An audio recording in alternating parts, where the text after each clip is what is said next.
1, 2, 3, 4. 1, 2, 3, 4. 1, 2, 3, 4.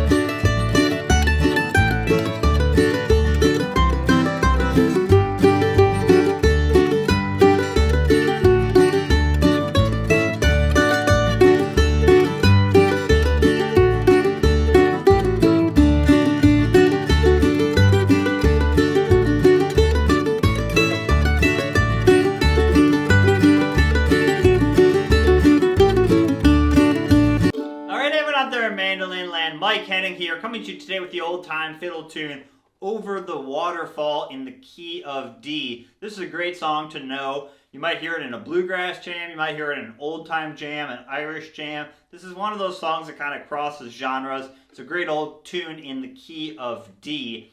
I've got a basic A part, a basic B part, and then a variation on each part that I'll break down exactly how I played at the beginning, note for note. And then in the backup section, I'll show you 3 different ways to play the backup. 2 ways that are kind of more of like an old-time strumming way. And then we'll go over some bluegrass chop chords as well that you can use on this song. All right, let's start breaking down Over the Waterfall in the key of D. All right, let's start breaking down this basic version to Over the Waterfall. Remember, we're in the key of D. So we're going to play the first 10 measures. The first 2 measures are going to be a little intro, and then we'll get into the basic A part. I'll play it and then we'll start breaking it down. Here we go.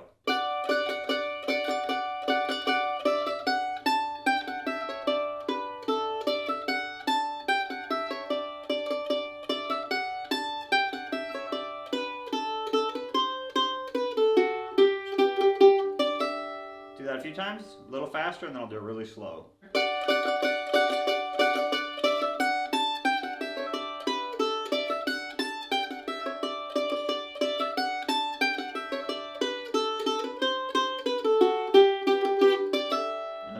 Slow.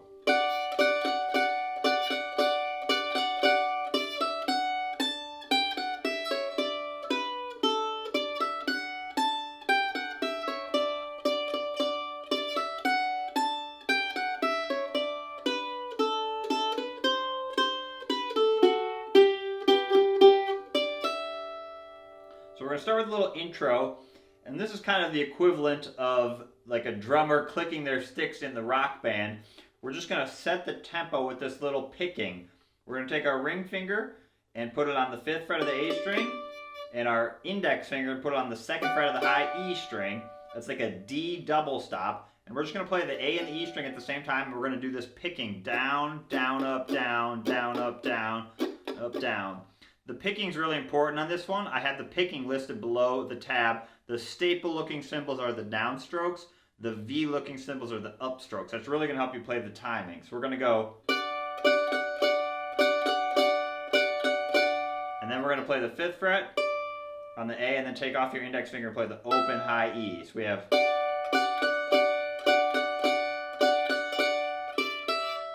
And like I said, that's just like the equivalent of the drummer like clicking the sticks. That's going to set the tempo for the rest of the band.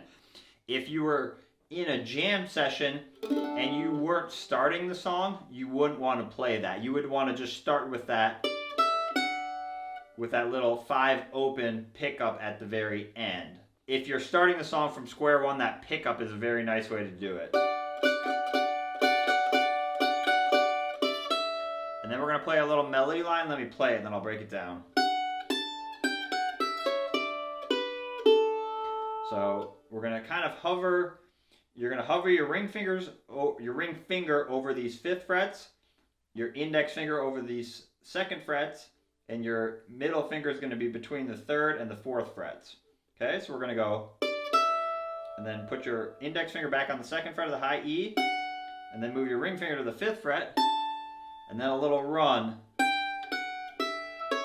So 3, 2, open, and then an upstroke on the 4th fret of the A string. Really important, it's an upstroke. So I'm going down, down, down, up, down, down, down, down, up, down, up. That's going to help you play the timing and not rush through it. So we have.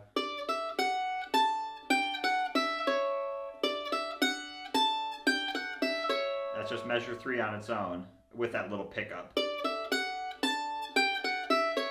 So resist the urge to do this. Don't do this.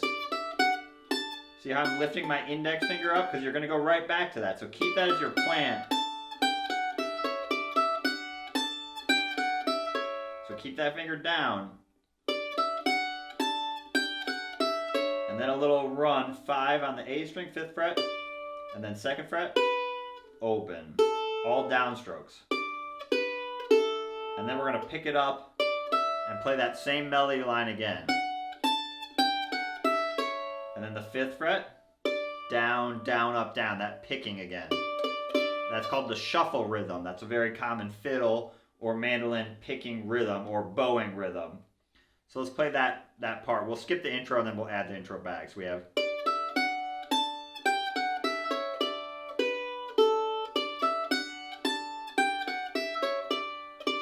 You could just loop that.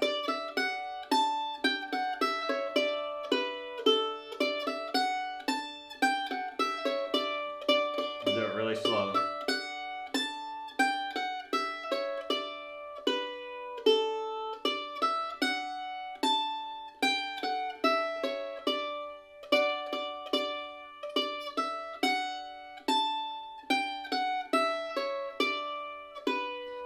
Focus on getting good tone. A little faster.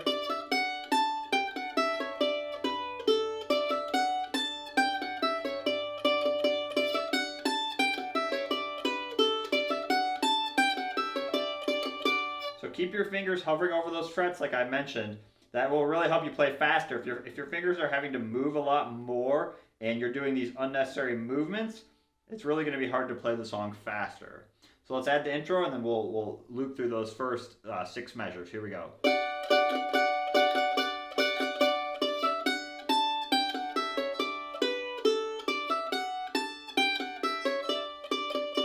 And then we actually play for measures 7 and 8. We go back and play that opening melody line again. And now we have a little response phrase, open 2, so open A string and then 2nd fret. And then we're going to go to a C chord, which is a very cool sound against that D. So we're going to play the 3rd fret twice, and then 2 open, and then down to the 4th fret on the D string, and then the 5th fret on the D. With that shuffle rhythm again. So we have... And then we'd be back up 5 open, which will start the A part variation. So if you can play that little, you have like a majority of the basic A part. It just basically repeats that phrase a bunch of times.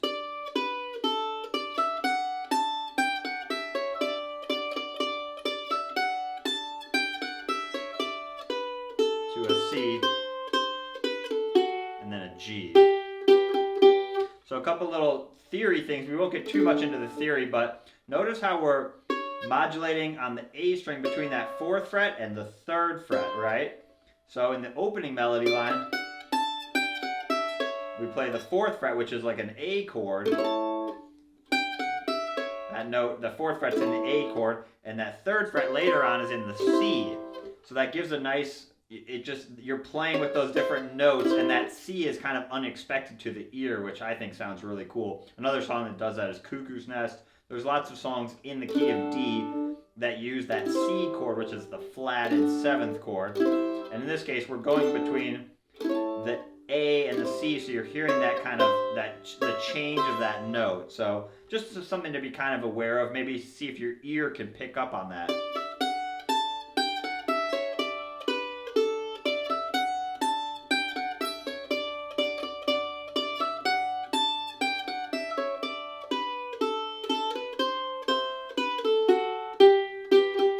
Make sure you don't rush through measure 9. So it's down, down, down, up, down. 1, 2, 3, and 4. And then down, down, up, down. The picking is really important here. The other thing I do a lot of times is whenever I'm playing the 5th fret, I kind of naturally just put my index finger on the 2nd fret, a string higher in pitch. Just like that intro. Same thing on that G in measure 10, you can do that as well. That's kind of like an insurance policy. Even though we're not playing that string in the tab, you can play it. So you could have right here. See how you could play both of them? It kind of, it's like an insurance policy if you accidentally hit both strings, which is nice. Right here too. It kind of just fills up the sound. And then